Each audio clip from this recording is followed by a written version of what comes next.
Hi, it's Robert Mendelson, Fractional CMO here in beautiful Montreal, welcoming you to another episode of the Fractional Pros Canada podcast. We're part of Fractional Pros Canada, the home for Canada's fractional community, and you can find us on Facebook.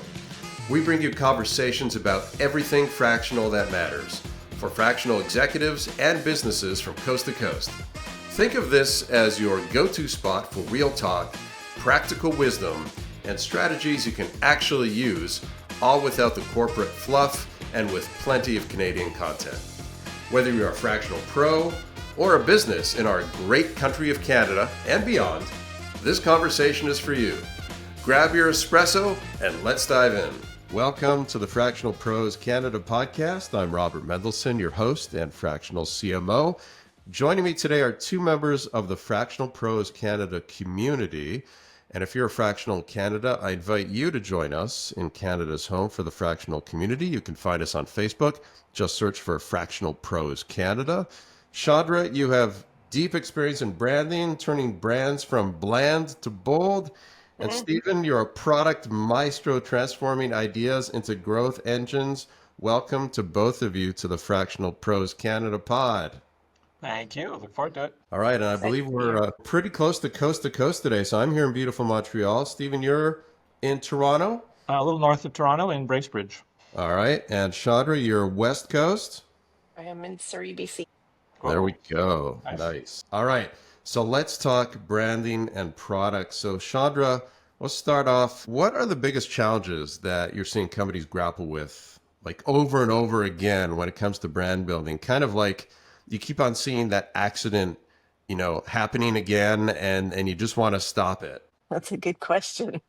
Probably the biggest one I see, especially in the manufacturing world, is just over time, over the years, and the growth that they go through. They add on divisions and products, and they might acquire companies, and they end up with basically a huge mess of brands that they're trying to now talk about from the sales side and market from the marketing side, and there's just so much to it's just too big of a mess to try to clearly and concisely introduce yourself even to a new prospect or to market yourself. So they end up with a big huge mess of brands, and they just don't know even where to start to figure out how to simplify and better communicate who they are as a company, and introduce themselves and generate those sales and the revenue going forward. It sounds like a big lack of focus issue. Or lack of strategy. And which is the result of a lack of strategy, right? Right. Stephen, how about you on the product side? What are you seeing that those mistakes that companies keep on making?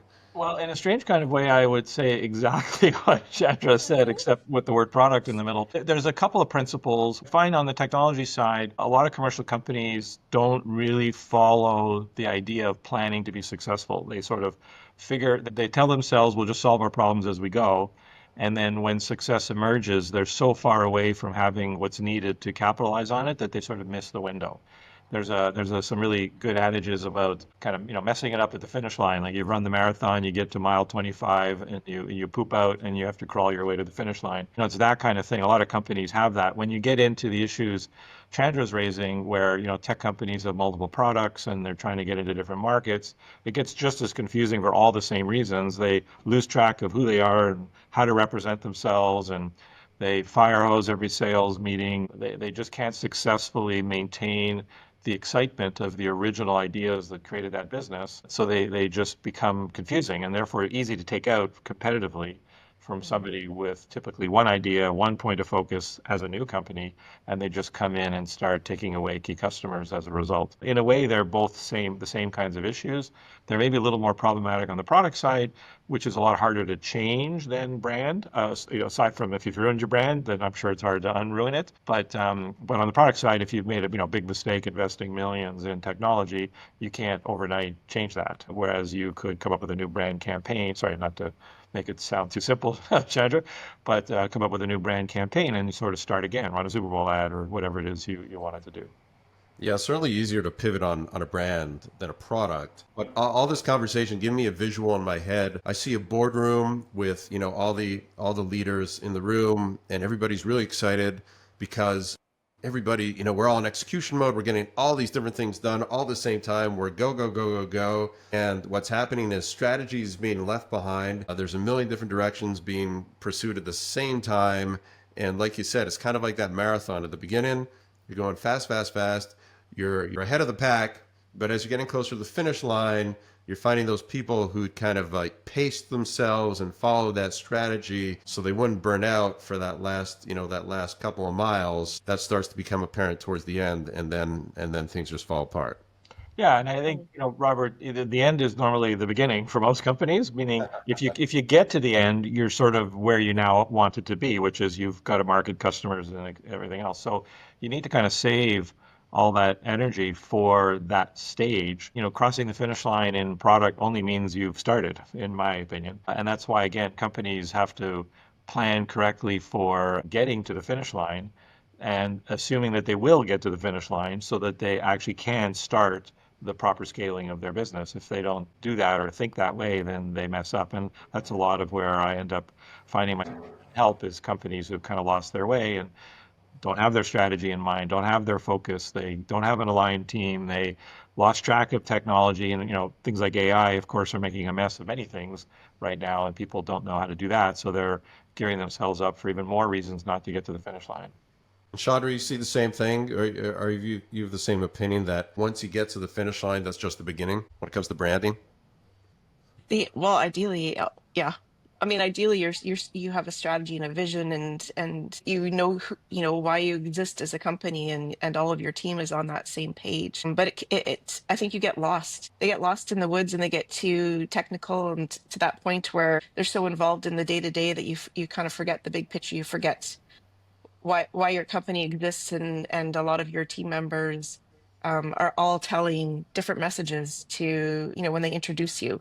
You just become so disjointed that you basically need that kind of sit down and dig deep and think hard and remember back to why this company was started and why it exists, and where are we going? Do our products even align with with who we are as a company? And do they support that vision? Yeah. I am curious for you on the marketing side, almost the same question that you've asked Stephen and I, what you're seeing as the big challenges right now. Yeah, I think at the end of the day, it comes down to strategy no matter what part of the business you're looking at. And the biggest problem is that businesses don't take the proper time it needs, first of all, to lay out the strategy. Some businesses aren't sure how to lay out a strategy, so they just come up with something and call it a strategy. Right. And then when it comes to execution of the strategy, it's so easy for a business to be pulled off into a different direction. So I've seen it so many times. We set like the first 90 days. Here's our focus. Here's what we want to get done. 2-3 weeks into it, maybe it's the CEO, maybe it's another executive comes in and says, it could be a variety of things. Like, oh, I just read about this amazing thing that this other company is doing. It seems like it's really easy. Let's add it in. Yeah, like Or AI. in the shower, I was thinking about our strategy, and I'm not sure about it, and maybe we should change it. And I mean, these are all great things to always question and pivoting. There's nothing wrong with that, but you've got to do it in a structured way. To just come in and all of a sudden kind of basically derail everything, even though that's not the intention. That's what ends up happening. Really, discipline, I think, is really tough for a lot of companies to stay on track with, and that's a big challenge. Yeah, I find, Robert, sorry to interrupt, the in a strange kind of way, the worst thing companies can have sometimes at the wrong time are customers. And right, like how many times I've been involved with quite a few businesses now where you'll get that exact issue. A salesperson will come, running in from the field. They've had a successful call in their mind. They see a, 7-figure deal out there, and now they want the whole company to pivot around that deal. And when Just need to do this, and you just need to do that, right? And when you dig in, you realize you didn't really understand what problem the customer is trying to solve. All you're doing is reacting to the customer's tactical statement of some pain they have that day. And if you were to deliver that, which you can't do in one day anyways, by the time you do deliver it, the customer's moved on to some other set of pain points, and all that investment can't be capitalized because you haven't validated that other people have that same issue. And if they do, You have to come up with how to solve it properly to address that problem set. So the discipline you mentioned earlier is very, very often missing. And that's why I did a presentation to a large US company recently. The difference between customers and prospects is really important. And if you get too customer focused, well, that sounds good depending on the angle you come at it from. It's a very distracting thing to happen. And you celebrate customers, of course, but if they start becoming the tail wagging the dog, you fall way off the market from a competitive strength perspective. And the person who doesn't have customers has the freedom to innovate, and they come in and they steal your lunch from you. And that's a very, very common problem across almost every company I've been part of. Yeah, and I think that's also where fractionals come in, the value of having a fractional come in versus somebody who's that full-time executive. The fractional, because we're here on a part-time basis, we're still part of the leadership team, but we're here on a part-time basis, we're a little bit more removed. So it's a little bit easier for us to, see the big picture of what's going on, kind of reading the label from outside the bottle, as they say, and easier for us to call everyone out and say, hey, people, we're not sticking to the plan. Yeah. Yes, that idea is really exciting. Let's have a separate meeting to address that if you want, or let's park it till next quarter. But we've got to decide, are we staying on focus, on track, on strategy here, or are we going away from it? And I think Yeah. that's kind of like a reality check moment that is much easier for a fractional to bring into the boardroom than a full-time C-suite executive. Yeah, Yeah. I agree. For sure. Yeah, especially the ones that aren't afraid to ask. Sometimes the dumb questions, I call it. Yeah, There are no dumb sometimes questions. the people inside are just so close to it that they just can't see it. They have that red shiny ball Yeah. distraction constantly, right? And it is hard for them to stay focused and stick on track. Yeah, yeah. I mean, you need an outlet. I think you mentioned that, Robert. You need an outlet for the ideas. You don't want your team to stop thinking about the potential of where this business could go. But if you're so easily knocked off it, then the original premise of your business is sort of false. If you had no conviction to stay on it, like running the marathon, you're 1 mile in, and now you're changing to the 400-yard dash, and then you're changing to the hurdles, and then you're changing to the javelin throw.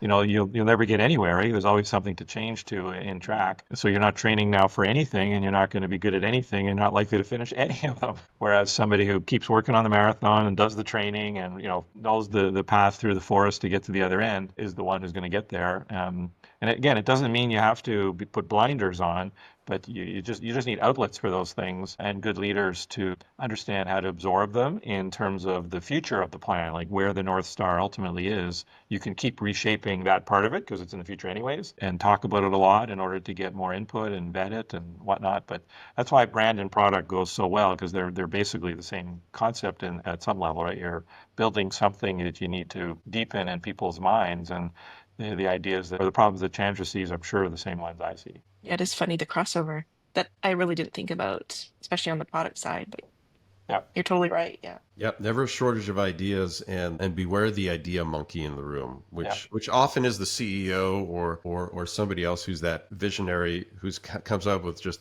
great ideas, but it's like a fire hose of great ideas, and Yeah. can't get them all done at once. So you gotta have some kind of mechanism to, park. I love calling it the parking lot. Let's park those, and we can come back to those at some point. Yeah. Have a mechanism. What I like having is a quarterly review.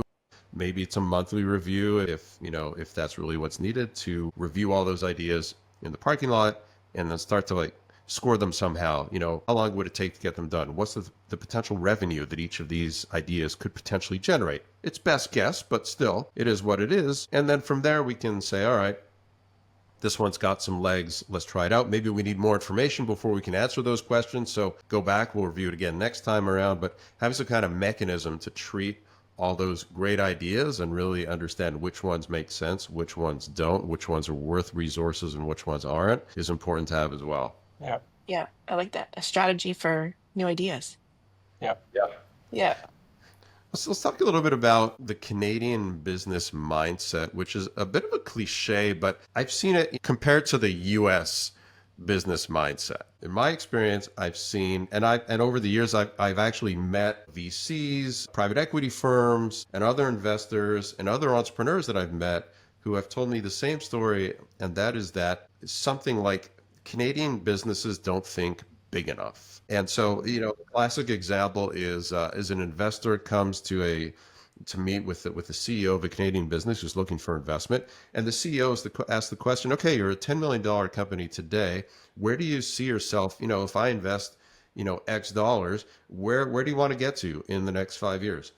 And the Canadian answer is typically going to be maybe, well, we're 10 million today. If we could get to, maybe 50 million in 5 years, that'd be great. And, the US investors like 50, I'm leaving. You're not thinking big enough. It's too small. Why isn't it 100 million, 500? So what's your experience been around that? And what do you think Canadian businesses can do to, I don't know, up their game? And why do we think so small, relatively speaking? Stephen, do you want to go first? Oh, well, my gosh, we're going to run out of time in the podcast. Maybe I'll share a couple of perspectives, based on some examples or real experiences I've had.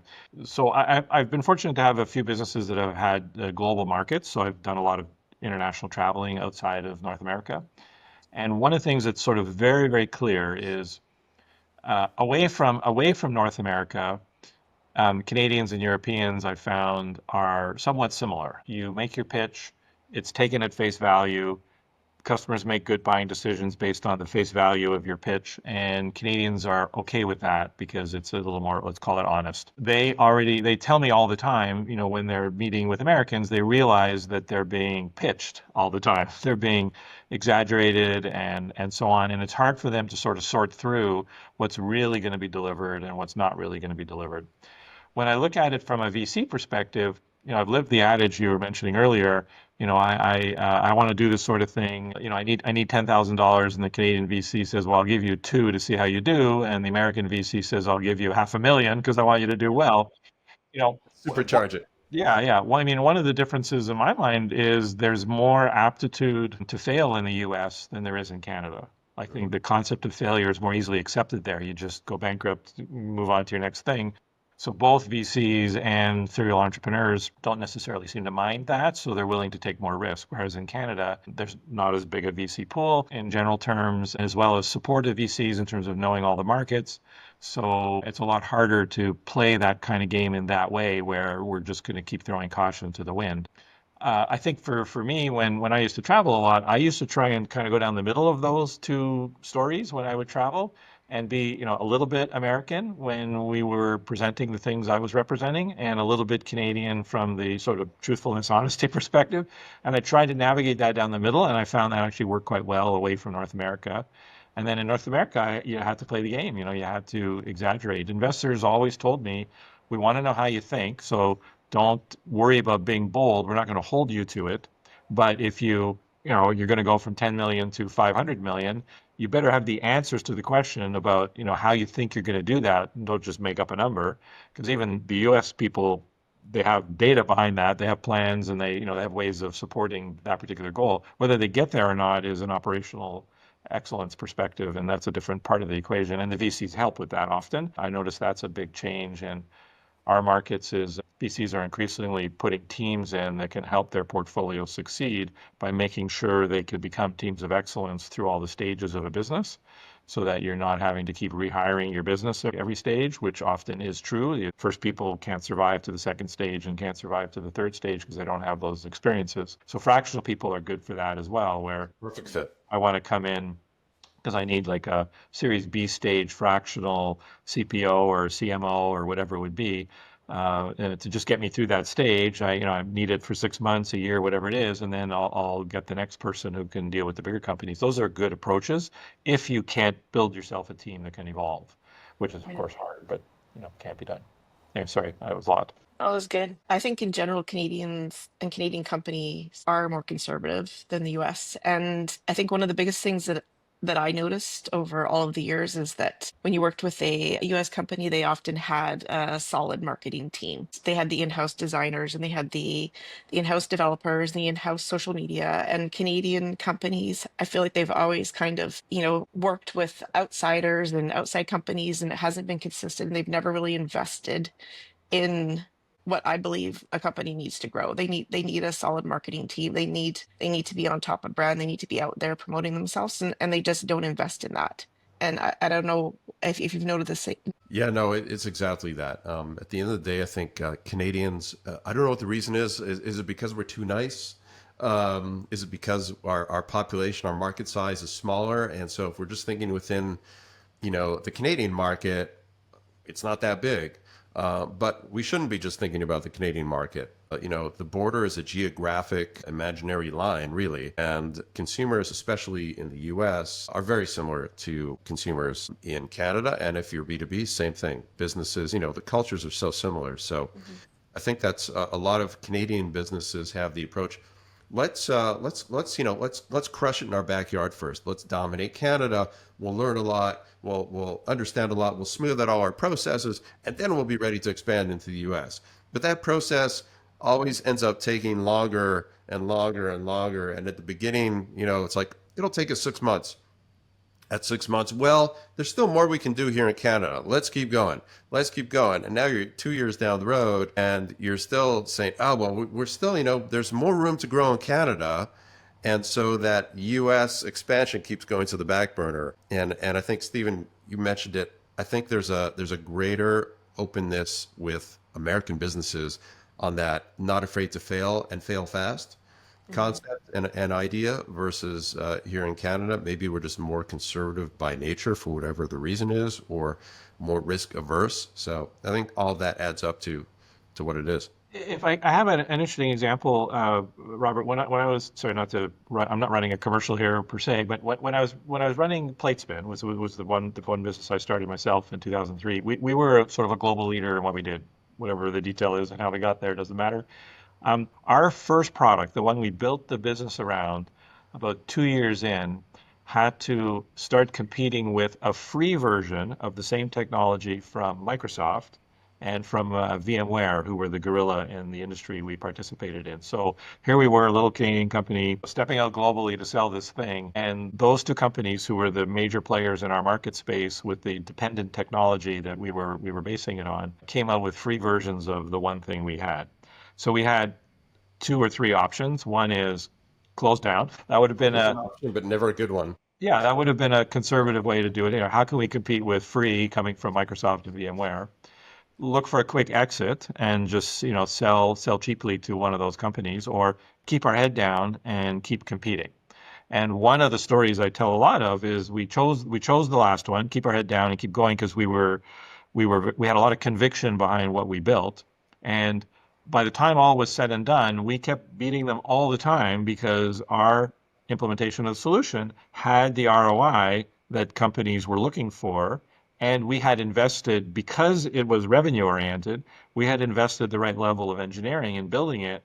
Whereas, as you forget, if companies, big ones, are doing things for free, they're also not investing in it, because that's not how their bottom line works. So those two companies didn't put the horsepower to build that behind what they were competing with us against. So they were not as good, just clearly. Now, we were lucky. Our ROI was real dollar savings in our first product. So companies realized that, and therefore still had to use ours and pay for it because it still had good ROI for them. So that was I use that lesson a lot when I talk with people. Keep your head down, head towards the finish line, if you use the marathon analogy, is a very, very worthwhile strategy if you believe in what you're doing. And even in my case, where I'm competing against what should have been an impossible situation, wasn't, because our ROI was real. We were investing in it. Companies that do things for free don't invest in them typically, and they won't put in all the horsepower to have good customer service because they don't care if they're giving it away. And so it has no bottom line benefit to them. And you take advantage of that, and you keep going and you keep going and just execute well on all the other fronts. It was a very interesting part of our company history to have lived through that and not have made the choice of just vacating. Chandra, That's a from a great branding story. perspective, when you hear a story like that, what do you think as far as what's the smart branding move for a company in that position where all of a sudden the big guys come along and say, "Oh, we're just going to offer it for free"?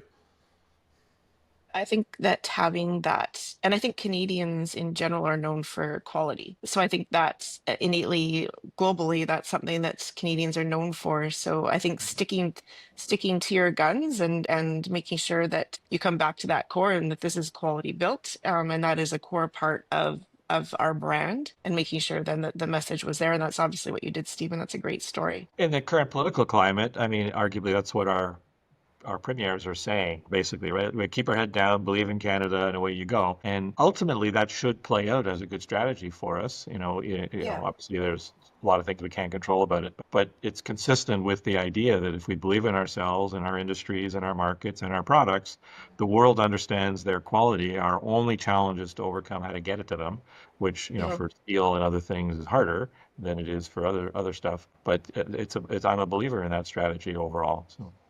It's interesting the reaction to the whole tariff thing when they first came on the scene. What's been a couple of months now, whatever it's been. The initial reaction was panic. Everything was panic. But now, over time, we've started to see people kind of regain their logic. The monkey brain is relaxing, going away, and the logic brain is taken back over. And yeah, so now we're talking about things like, well, hang on, wait, what can we do to play to our strengths? Canada has a great reputation. We have this reputation being honest, very nice, quality product. Great at hockey. Great hockey recently with the big win over our neighbors to the south. So yeah, it's almost like there's almost a renewed optimism that wait a minute, these tariffs, maybe there's an upside to them. Well, there's one other thing that applies, I think, to our conversations. I think we also relearned that if we had to, we can come together in a short period of time and make a decision. You mentioned earlier, the CEO comes out of the shower with a new idea and you table it. You know, private sector businesses, the ones that do the best, often have the ability to pivot functionally rapidly. They can work through their processes quickly. Public sector things typically don't. That's their reputation, and partly why we're watching what's happening in the U.S. So I really liked the idea that we exhibited like a private business model, and in a few weeks we came together and had a big board meeting and had some good discussions and came up with some ideas and solved some problems and implemented some things and helped with the border and helped with drugs and this and that. Like if you had left that without the pressures that it had, it would have taken a whole political cycle to happen, whereas it happened in a few weeks because there was pressure. I thought that was actually quite interesting for us as a country, as an example of where private enterprise sometimes is a good model, that we did that. And I like that. And it plays well to all the issues we've been talking about when we're faced with challenges in a business. If you don't build a team that can come together that way and rapidly figure out what to do, like in my case, the free thing. I don't remember how much time we had to sort of sort through what we were going to do, but once it was announced, it wouldn't have been uncommon for all of our leads to be put on hold for a while because they had to evaluate whether the free thing would be any good or not. So we had a short window where it was uncertain, but we worked our way through it, and that's what we're doing. And I like that. It's a good model for all of us in a business context. I think too we saw how quickly Canadians came together as a team. And I think that gave the whole country confidence, like from consumer to, business sectors. We all felt like we can, we know we have ingenious companies, great Canadian companies, right? That have led the way. Like Bombardier is a huge company and Canadian brand that's, really shown what you can do as a Canadian company and really modeled how to do that from a brand standpoint. And I don't know from a product standpoint how you feel, Stephen, but I think that we have the ability and now maybe the businesses are starting to see that Canadians have that buying ability and willingness now to support Yeah. Canadian made products. Maybe I would love to see some more manufacturing come back home and I think that demand is there and I think that we want to support Canada and I feel like it's in a good way it's brought us together Yeah. and realize that we do need to stand up for ourselves and maybe not be such the timid and dependent on other people and we need to be loud and proud. I would prefer if we operated as a global community, but that doesn't appear to be the world we're in right now. But the fractional role, and not to specifically make it a commercial, the fractional role is really good for this type of problem. You mentioned earlier, Robert, we come in seeing the label from the outside or the forest through the trees, um, and can very rapidly help a company. You still worry about the daily things you're doing. My job will be to come in a short period of time, pull together the insight from everybody, and distill it down into recommendations that we can meet, and I'll facilitate that. I mean, I've done that a fair bit, and I like that kind of role for this. It's different than, somebody hiring a consultant to run a process, which is not the same as typically what a fractional person would do. But I think this problem is well solved through this kind of approach because we come in with a lot of specialties to do things really quickly and think through how to come to the right outcomes. And, it should be drawn on more as I understand, the rules are. Yeah, and Mhm. I really like, if you think of Canada as a brand and the brand of Canada, it's really gone through a really quick shift and evolution over the last not even 6 months. It's an interesting case study, I think, from a brand perspective. And I think in a few years down the road, looking back at this period of Canadian history, it would be a really interesting brand study to do and understand really how it shifted in the minds of Canadians and in the Mhm. minds of our neighbors to the south, and just globally, where it was and where it shifted to over a really short period of time. They say that, um, you know, big companies move slowly, right? Governments move slowly. Well, we've seen that actually during COVID, we saw how fast governments can move. Yeah. all of a sudden, all of a sudden, there was money, flowing out really fast within weeks. Um, which we're used to, like, oh well, it takes years to approve a new budget for a new initiative. We got to do studies and we have to do consultations and everything. Well, so during COVID, actually, there's another way. If there's a will, there's a way, and we're seeing it again now. Yeah. Yep. I wish that the companies didn't have to constantly go through this like craziness in order to get to the other side. It seems like the past few years have been a lot for companies to have to deal with. But Stephen, to your point of fractionals have also become more and more important and more commonplace and there's obviously a need for that injection of high level strategy and vision to kind of help support the companies Yeah. uh, at these Sometimes I was talking with one of the co-founders I had when yesterday, strangely enough, I was talking to three of them just by coincidence, back to back. And one of them mentioned now that he's 20 years plus since that placement company existed. He comes into different companies and you just almost in your sleep know the right things to do because at that 100,000 foot level, the business problems are really unchanged over the decades. yeah. I keep looking at AI. It's just another transformational technology coming along. It's way misunderstood. So were spreadsheets, Yeah. so was the cloud, so was the internet, so was virtualization, so were calculators even. Yeah.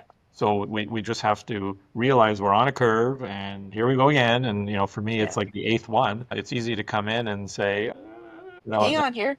but Do you have to you get remember people why? on the ride. Yeah, you have to get people on the We ride. survived. That's the one dilemma I find. I think, Robert, you had asked us that in one of our meetings. But what's the challenge you have is you can't just come in and tell everybody what to do because they need to be on the ride with you in order to appreciate the why.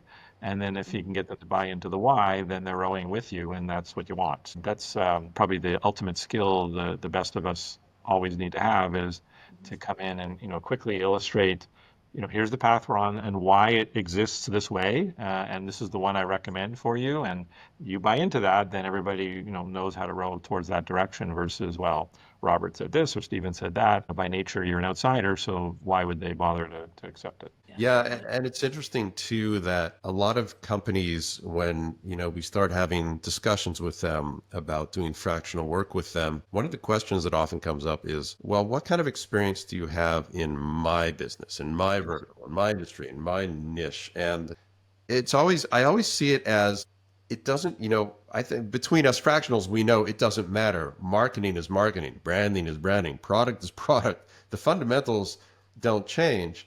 And I always feel like when a company starts asking that question, it's a fear-based question.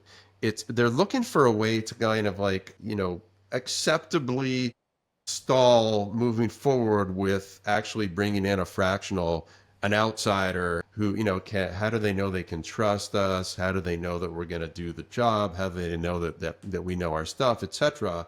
And that question ultimately is an easy go-to. Like, well, you don't have experience in my industry, so I don't think you're the right person for the job. And then they just keep going and going, and the brain is happy with that. Again, it's the monkey brain, right? Afraid of taking a risk and afraid of trying something new. So I always find that's just interesting from a psychology perspective. There was an interesting metaphor, and I don't know if you watched the old movie, The Ten Commandments, with Charlton Heston, but he's got a balance scale, I'll put my hands closer, a balance scale, and he's trying to show the value of feeding the slaves to build the pharaoh structure versus all of the daily issues that he was letting go. And there were weights going on one side, this and that, this and that, and this and that. And he said, well, if we feed the slaves, they can do things, and scale goes like that.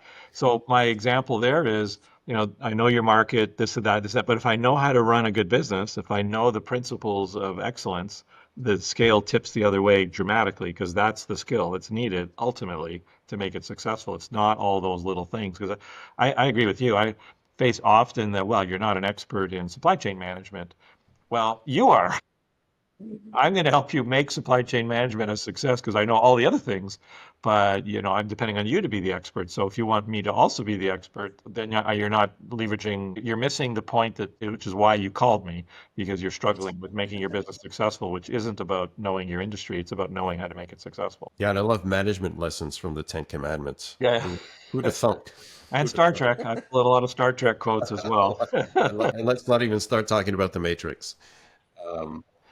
So, all right, let's have a bit of a bitching session here on marketing. So we have a product person, we have a brand person. What is I guess, one thing that you wish marketing would do better when it comes to working together with marketing? I guess from a brand standpoint, I think it's the fear of the marketer, and that an outsider like a fractional CBO is going to kind of take their job. That would be the number one fear, and feeling as a marketer, especially if they're an inside marketer or VP marketing or marketing director, feeling like they're not they're of their own job, and that's why this other person needed to be brought in. So a fractional branding professional in your case comes in and is working with the marketing department on brand, and the marketing people feel a little bit threatened, especially if you come up with a really good idea that they didn't come up with, and they don't want to be like, shown up by you, for example. Yeah. So And being I more think for collaborative.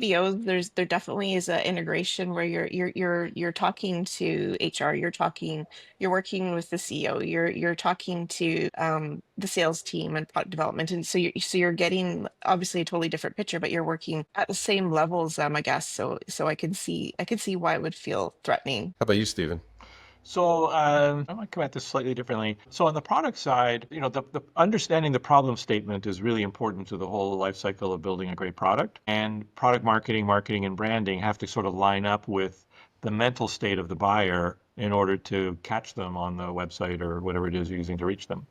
So, when someone like myself comes in, given I come at it with a broader perspective than just that narrow market, it's not uncommon to start with trying to revisit the original problem statements and the team's understanding of the problem they're trying to solve.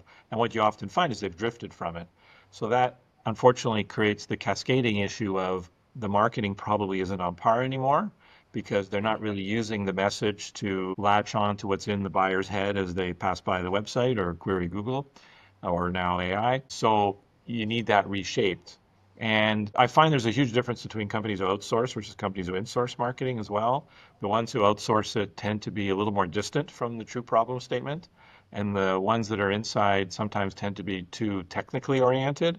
So they put out a statement that actually doesn't catch the original or the first wave of buyer type that comes out from a company, which either is the deep technical person or a business person looking for candidates to look at.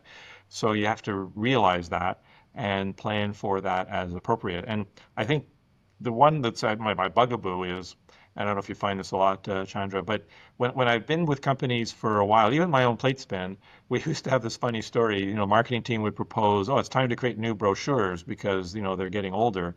And I kept saying, they're older to you, but they're not older to the next lead we have. It's the first time they've seen them. They're brand new. So let's not waste any time on creating a new brochure. We just don't need that. We're bored of it. For sure. My tchotchke, my T-shirt, I want a new message on it. But Yeah.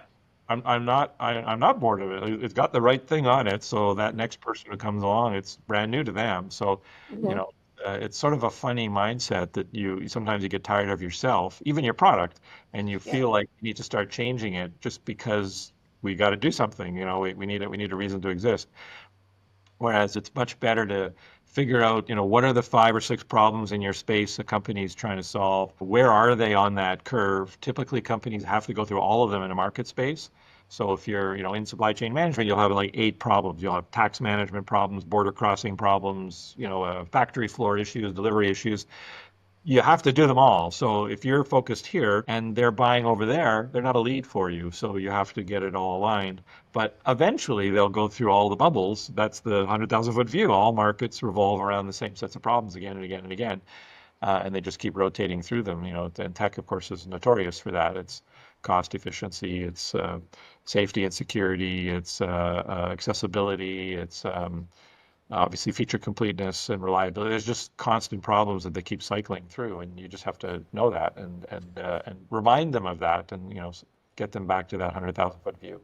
Yeah, and I think it's a great example of where there's a lack of strategy when, one day the marketing department comes and says, we haven't updated our brochures for a while. We should do that. Or the CEO says, our logo, it's been the same for 5 years. I think we should refresh it.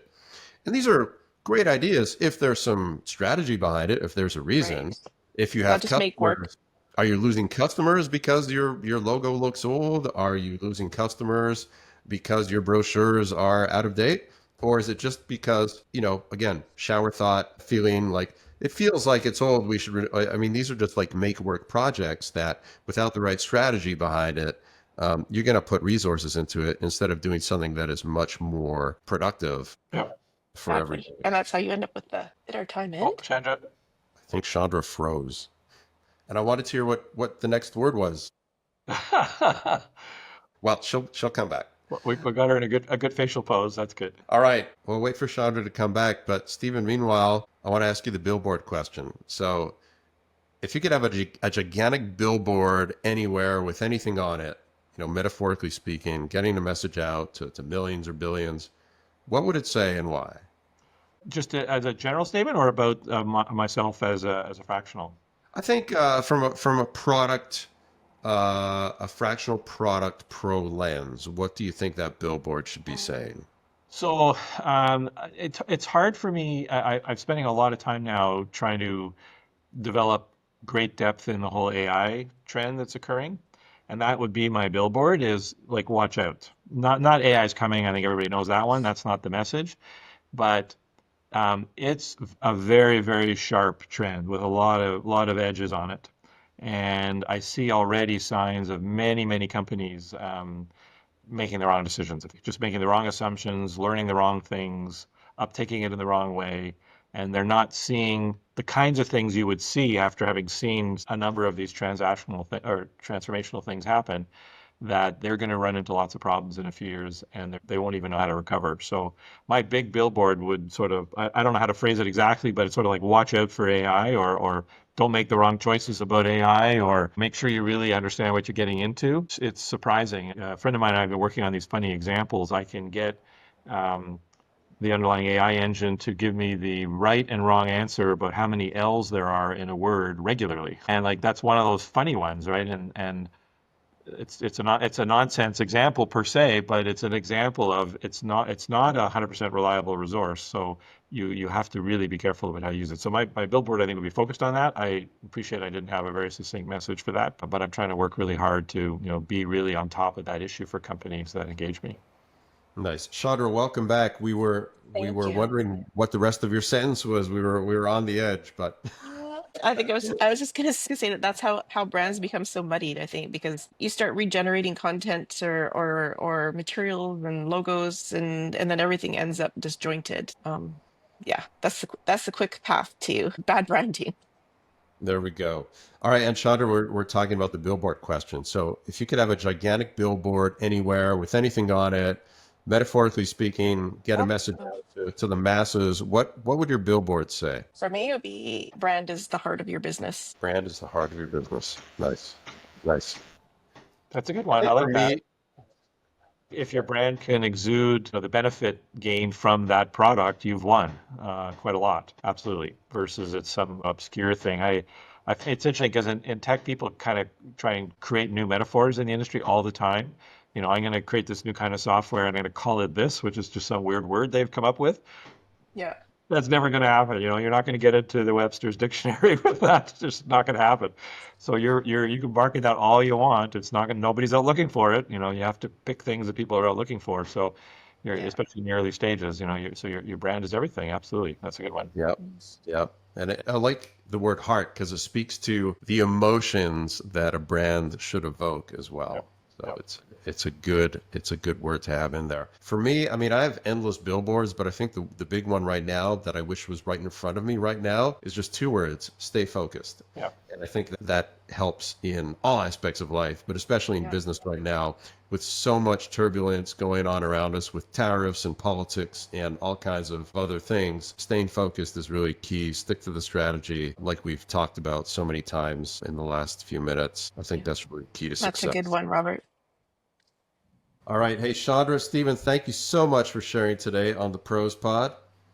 Thanks for having us. For having us, Robert. That's a wrap on another episode of the Fractional Pros Canada podcast. If you're a fractional professional based in Canada, we'd love to have you join us in the Fractional Pros Canada Facebook group, the home for Canada's fractional community. It's where Canadian fractional executives connect, share insights, and help each other succeed. Until next time, I'm Robert Mendelson, Fractional CMO. May your impact be full-time, even if your hours are fractional.